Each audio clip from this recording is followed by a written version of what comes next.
مساء الخير على كل عشاق النباتات الداخلية، بين قوسين أحباب مشتل الصوب. كل سنة وانتم طيبين. خرجنا من فصل الصيف اللي شفنا فيه درجات حرارة غير مسبوقة. دخلنا دلوقتي فصل الخريف والجو بدأ يتظبط والدنيا بقت 10/10. وهنلاحظ اليومين دول ملاحظة مهمة جدا، إن كل النباتات سواء داخلية أو خارجية نشطة جدا جدا. زي ما انتم شايفين كده مفيش تقريبا نبات ما فيش في قمة نامية، كل النباتات بتطلع ورق. وده علشان النبات زي اي كائن حي بيعمل بيات شتوي، هو تقريبا كده برضو. النباتات الداخلية بتحضر نفسها لمرحلة السكون، والنباتات الخارجية خصوصا النباتات الدايمة بتحضر نفسها برضو لمرحلة تساقط الأوراق. وزي ما احنا شايفين كده ان النباتات ما شاء الله كلها مطلعه قمم ناميه جديده وورق جديد. مفيش نبات تقريبا مش مطلع قمه ناميه. اهو بصوا، الدفنباخيا قمه ناميه جديده، قمه ناميه جديده. الجميمات، السنجونيوم، كل ده شغال بسم الله ما شاء الله الفتره دي. وعلشان كده عملنا لكم الفيديو دوت وسميناه نصائح الخريف للمزارع اللطيف. هنقدم لكم فيه 7 نصايح، 3 منهم خاصين بنباتات الشمس و4 خاصين بنباتات الداخليه. والنصايح دي ان شاء الله رب العالمين اذا مشينا عليها هتفيدكم. بس قبل ما نبدا، اللي ما اشتركش في القناه ينزل حالا يشترك في القناه ويفعل زر التنبيهات عشان يوصلك كل جديد، ولايك وشير للفيديو عشان معلوماتنا توصل لكل حته في العالم. معاكم وسام صقر من قناه مشتل الصوبه، خليكم معانا.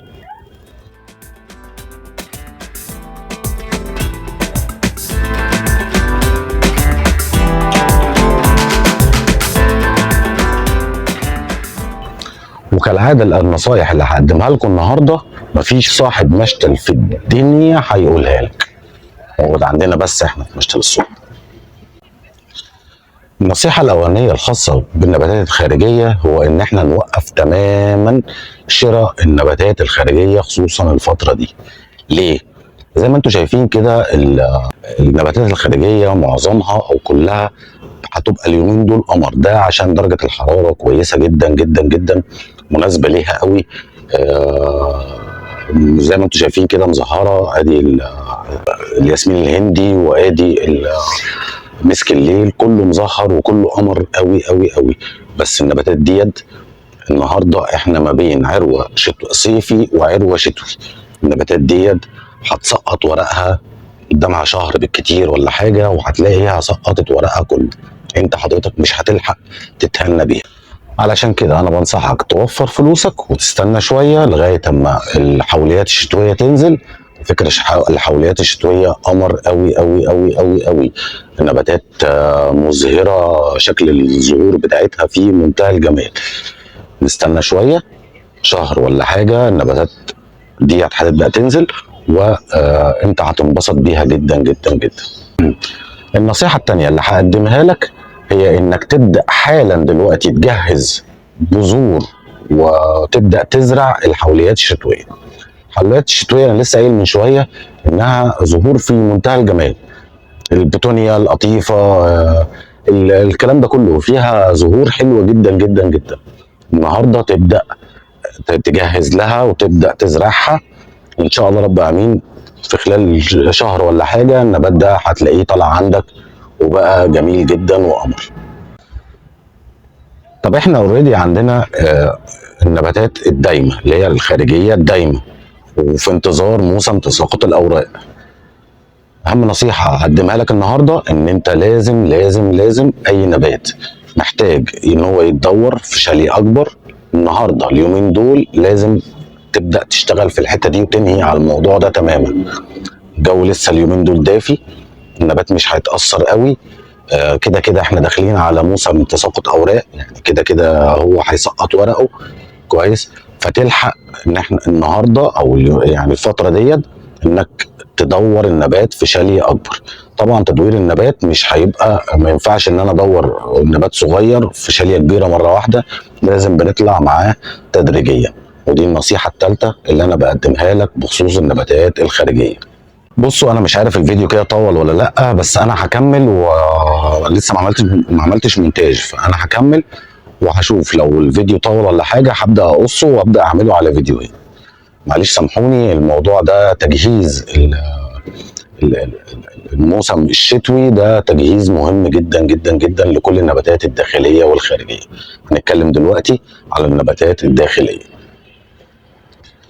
3 حاجات بتميز النباتات الداخليه عن النباتات الخارجيه من وجهه نظري انا.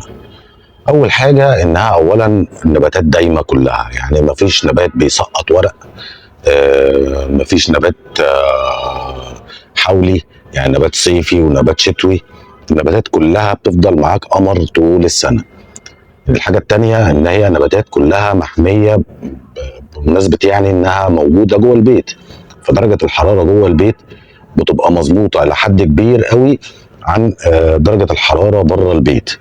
وزي ما احنا شايفين كده ما شاء الله. الحاجه الثالثه ودي مهمه جدا، ان نباتاتنا كلها الوانها في منتهى الجمال. يعني احنا مش النباتات الداخليه ما فيهاش ال الاخضر بس، لا ده احنا عندنا الاحمر والبينك والاخضر والذهبي. بصوا الاجنونيما الذهبي عامله ازاي، دي اكبر اجنونيما ذهبي موجوده يمكن في مصر كلها.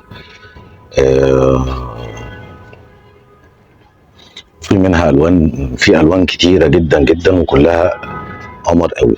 وده اللي بيميز النباتات الداخليه عن النباتات الخارجيه، وما بتتاثرش ابدا زي النباتات الخارجيه. يعني اقصى حاجه بتعملها النبات الداخلي ان هو يخش مرحله سكون. وهنتكلم دلوقتي وهنقول تركايه ازاي ناخر مرحله السكون للنبات. واول نصيحه اقدمها لكم النهارده عن النباتات الداخليه ان احنا هنوقف تماما اي اكسار بالعقله، خصوصا في النباتات اللي فيها ميه كتير زي الاجلونيما زي الدفنبخيا. النباتات ديت في الساق بتاعها في ميه، في عصاره، فلو بدانا نعقلها دلوقتي مش هتلحق تطلع نموات جديده، لان هيخش علينا برد. فبالتالي انه هنعرض النبات نفسه او العقله ديت للاعفان. فعلشان كده هنوقف تماما اي اكسار بالعقله. ممكن نشتغل في بعض النباتات زي السونجونيوم، البوتس، الاسكندس، بس هناخد العقل الطرفيه. يعني هنشتغل بالعقله الطرفيه زي كده، هنمسك العقله الطرفيه دي هنقصها وهنغرزها، وهنبعد عن الوسطيات. يعني هناخد طرفيات بس.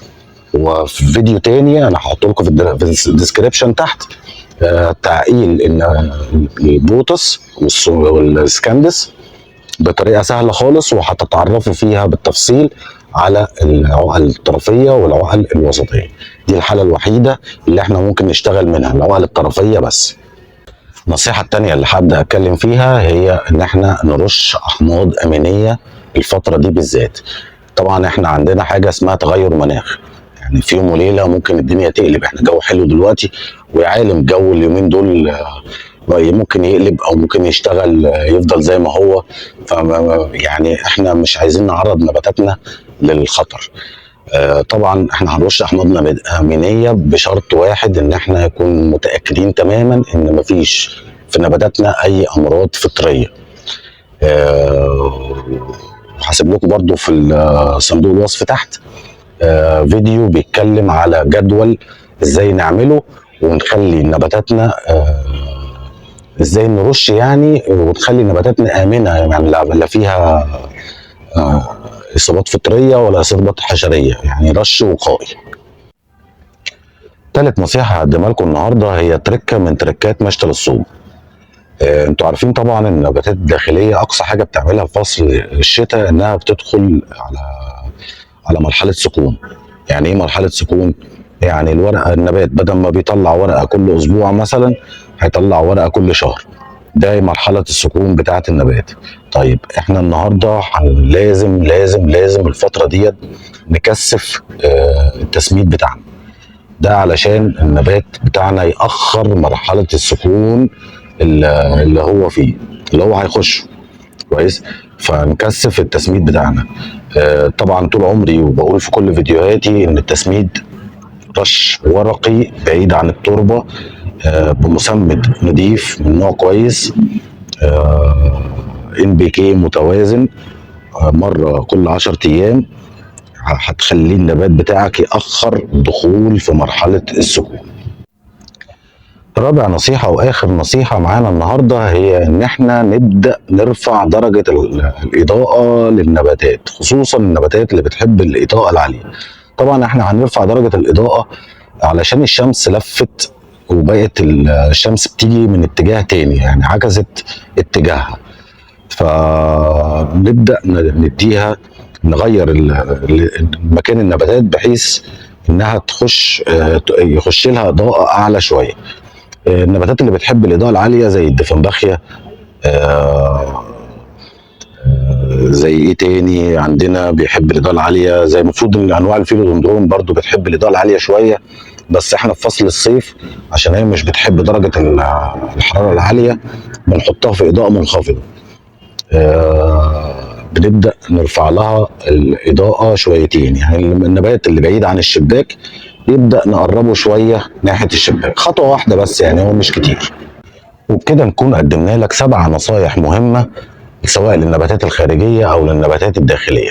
لو عجبك الفيديو متنساش تدعمنا بلايك، من حبايبنا اللي ما اشتركوش في القناه ينزل حالا يشترك في القناه ويفعل زر التنبيهات عشان يوصلك كل جديد، ولايك وشير علشان معلوماتنا ونباتاتنا توصل لكل حته في العالم. معاكم وسام صقر من قناه مشتل الصوبه، اشوفكم في فيديو جديد ان شاء الله. باي باي.